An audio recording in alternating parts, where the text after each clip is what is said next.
weather warfare is going on over your head every single day, stand by. As I said before, you'll believe it soon enough. In regard to the ongoing climate engineering assaults, the question of why, of course, and understandably, perplexes those that have not yet taken the time to investigate. Why is our climate being engineered? Though the answers are many and complex, the condensed version is this: for power and control. It's always about power and control. Investigate the U.S. document titled Owning the Weather. The full PDF is available online. Investigate the congressional documents, the presidential documents, the patents, the history of weather warfare and weather modification. It's all there for anybody who chooses to look. If you do so, you'll understand more. Then consider that after 70 years of weather warfare, tearing the climate system apart, and along with many other forms of anthropogenic damage to the biosphere, which many don't want to admit to, all of them impacting the climate system, much of the current geoengineering assault on our planet is for the purpose of masking the true damage already done to the climate system, while at the same time inflicting even more overall damage to the process.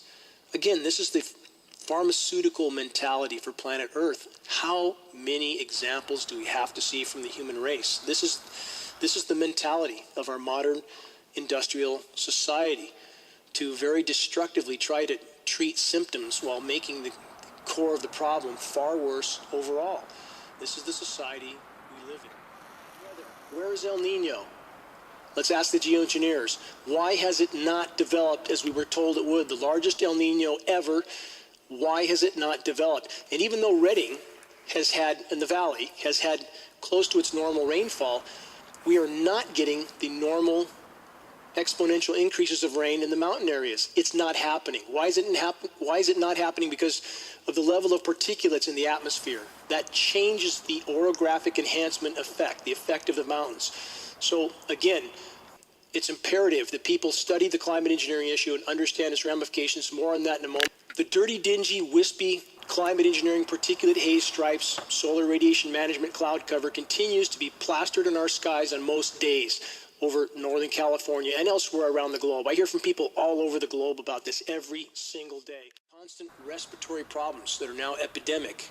Is there any connection between this and the growing epidemic rates of other human diseases that are proven to be connected to highly toxic heavy metal exposure?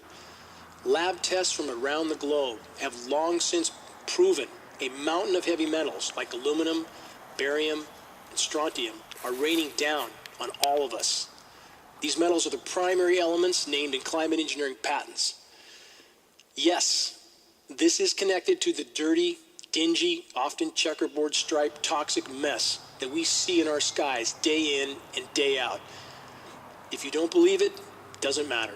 You're still breathing this contamination with every breath. It's building up in your body. Several dozen lab tests from Shasta and Siskiyou counties alone, about 70 I believe, prove this beyond any shadow of a doubt. Why aren't we being told? Why don't meteorologists and institutions like the Weather Channel say a word about climate engineering? Because they're owned by corporations.